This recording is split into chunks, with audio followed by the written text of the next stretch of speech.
السلام علیکم ورحمۃ اللہ۔ علماء کے خلاف بہت برے الفاظ استعمال کرنا، گالی دینا کیسے ہے؟ بعض لوگ کہتے ہیں علماء، بعض لوگ کہتے ہیں علماء کہتے ہیں اچھا نہیں ہے وغیرہ۔ جواب یہ ہے کہ گالی دینا تو یا توہین کرنا کسی کی بھی حرام ہے۔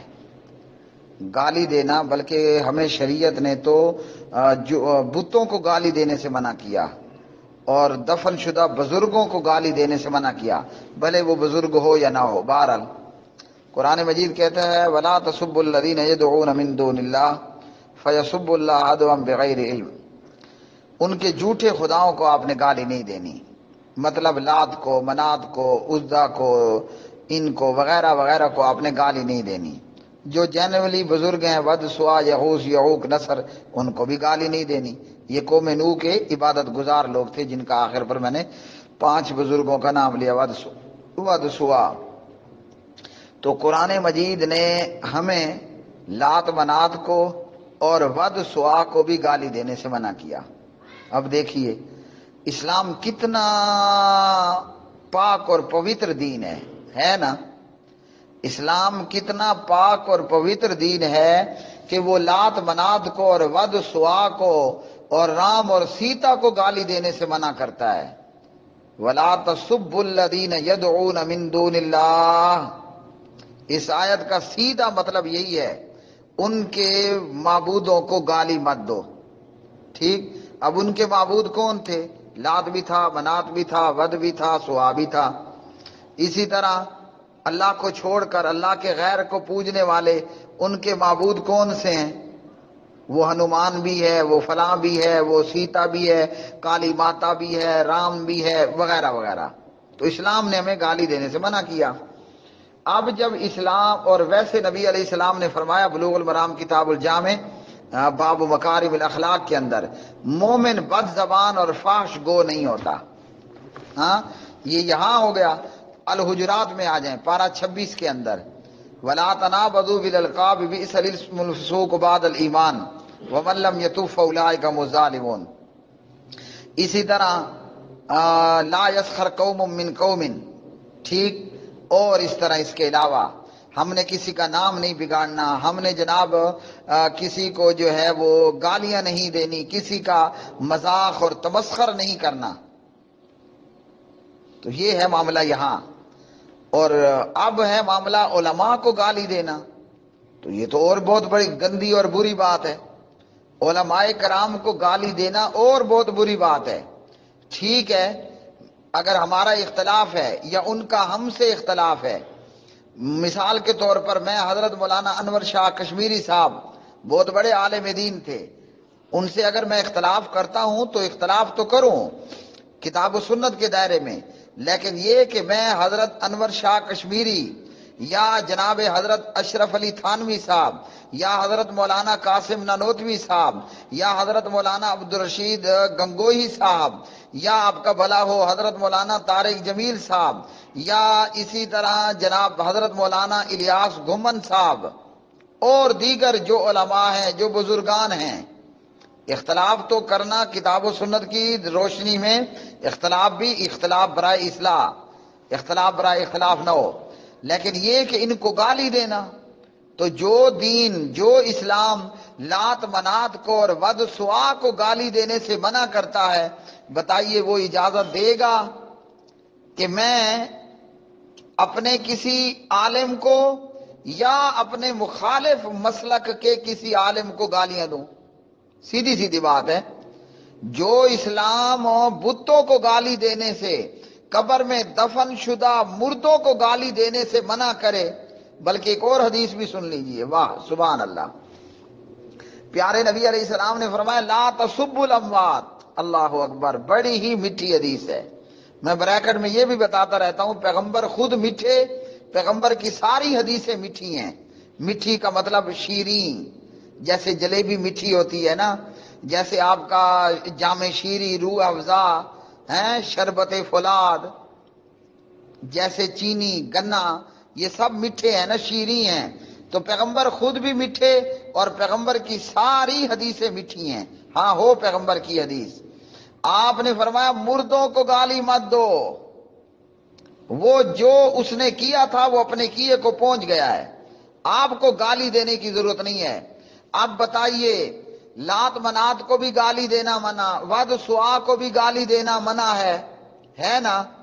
تو میرے پیارے بھائی، مردوں کو گالی دینا بھی منع ہو گیا، ہم مردے کو گالی نہیں دے سکتے، ہمیں ہمارے نبی نے منع کر دیا۔ اور یہ بھی آپ کے علم میں ہے نا کہ وَإِنَّكَ لَعَلَىٰ خُلُقٍ عَظِيمٍ، ہمارے پیغمبر حضرت محمد الرسول اللہ صلی اللہ علیہ وسلم وہ اخلاق کے پیکر تھے، ہاں، وہ اخلاق کے ورلڈ ٹریڈ سینٹر تھے، بلکہ پیغمبر کے اخلاق کے مقابلے میں یہ ورلڈ ٹریڈ سینٹر بھی کچھ نہیں تھا۔ آپ اسے برج خلیفہ کہہ دیں، نہیں، برج خلیفہ بھی میرے نبی کا اخلاق برج خلیفہ، برج دبئی سے بھی بہت بلند ہے۔ میرے پیغمبر کا اخلاق تو اللہ کی قسم چاند سورج ستاروں سے بھی زیادہ بلند ہے۔ تو میرے نبی پر اترنے والا قرآن لات اور منات کو، ود اور سوا کو گالی دینے سے منع کرتا ہے۔ وہ پیغمبر، وہ اخلاق کا پیکر، اس پہ اترنے والا قرآن، یہ نعوذ باللہ، میں آپ کے نقل کے لیے بتا رہا ہوں، میری 1000 بار توبہ، تو وہ اسلام ہمیں اجازت دے گا کہ ہم ایک عالم دین کو مولانا ڈیزل کہیں، انا للہ و انا الیہ راجعون؟ کیا خیال ہے؟ ڈیزل کہہ کر اس کا نام بگاڑے ہیں، اس کو گالی دیں، اسلام اجازت دے گا؟ سوچ لیجئے، اب آپ کی اپنی مرضی ہے۔ علماء کو گالیاں دینے والوں، علماء کی توہین کرنے والوں، اختلاف کرنا ہے کرو، آپ کو سیاسی اختلاف ہے، مذہبی اختلاف ہے، آپ کریں اختلاف، لیکن یاد رکھیے اگر اختلاف برائے اختلاف کیا تو ضرور آپ نے ہلاک ہونا ہے، اور اگر اختلاف برائے اصلاح ہے تو ثواب پائیں گے، وہ چاہے سیاست میں کریں یا مذہب میں کریں۔ تو اس لیے علماء کو گالیاں دینا کتنا برا ہوگا، جب لات منات کو اور فلاں فلاں کو گالیاں دینا منع ہے تو علماء دین کو گالیاں دینا کیا ہے؟ یہ پھر کتنا بڑا پاپ ہوگا۔ اس لیے جس نے اپنے اعمال نامے کو کالا کرنا ہے نا، اپنے اعمال نامے کو سیاہ کرنا ہے، تو وہ دے علماء کو گالیاں۔ وہ اپنی آخرت کو مزید خراب کرنا چاہتا ہے تو وہ کرے۔ اور میں اس حوالے سے اب یہ بھی بتا دوں، ہم سوشل میڈیا پر دیکھتے ہیں، فیس بک ہے، واٹس ایپ ہے، وغیرہ وغیرہ، کہ ایک دوسرے کے علماء کی توہین ہو رہی ہے۔ کوئی حضرت طارق جمیل صاحب کی جناب توہین اور مذاق کر رہا ہے، تو کوئی حضرت ذاکر صاحب پر، تو کوئی جناب الیاس قادری پر، تو کوئی طاہر القادری پر۔ وہ چاہے ان کے کارٹون بنا رہے ہیں، یا ان کے نام بگاڑ رہے ہیں، یا اس طرح کے دیگر کام۔ اگر کوئی کہتا ہے میں اہل حدیث ہوں اور وہ علماء کی توہین کرتا ہے، شرم سے ڈوب مرنے کا مقام ہے۔ تیرا امام تو اخلاق کا پیکر تھا، تیرے امام نے تو کبھی اپنے ملازم کو جھڑکا تک نہیں، تیرے امام نے تو کبھی اپنے ملازم کو پر آنکھیں جناب نہیں نکالی۔ نہیں تو پوچھ لیجئے حضرت انس بن مالک رضی اللہ تعالیٰ عنہ سے کہ کبھی آپ نے جھڑکا؟ ہاں جی، پیارے نبی نے سبحان اللہ انس کو کام پر بھیجا، انس باہر کھڑے ہو کر بچوں کے ساتھ کھڑے ہو گئے یا کھیل رہے ہیں، تو یہاں ہم ہوتے تو لگا کے دیتے تھپڑ، ایک کان میں تھپڑ پڑتا، دوسرا کان خود بند ہو جاتا۔ میرے نبی نے تو یہاں نہیں جھڑکا۔ خود کو اہل حدیث کہو اور کرو علماء کی توہین۔ کس چیز کے تم اہل حدیث ہو؟ اور تمہارا امام تو، ہمارا امام تو یہ سیرت رکھتا ہے، اور خود کو اگر کہتے ہو، کہلواتے ہو اہل سنت، تو تمہارے نبی کی سنت تو یہ ہے کہ اس نے گالیاں کھائی ہیں، گالیاں دی نہیں ہیں۔ اسے جادوگر کہا گیا، نعوذ باللہ کاہن کہا گیا، مجنون اور دیوانہ کہا گیا، مجنون اور دیوانہ کہا گیا، مگر ہمارے نبی نے تو گالیاں نہیں دی ہیں۔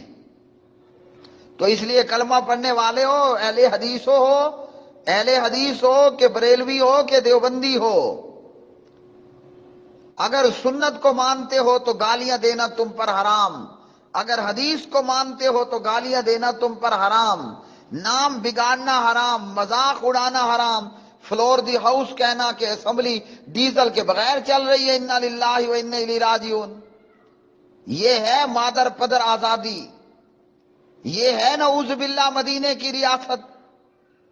مدینے کی ریاست میں تو ایسا نہیں ہوا، مدینے کی ریاست میں تو یہودیوں کے علماء کا اکرام کیا گیا، ہاں جی، عیسائیوں کے علماء کا اکرام کیا گیا، گرجوں اور عبادت خانوں کو گرانے سے انکار کیا گیا، گرجے میں بیٹھے ہوئے راہب کے ساتھ زیادتی کرنے سے منع کیا گیا۔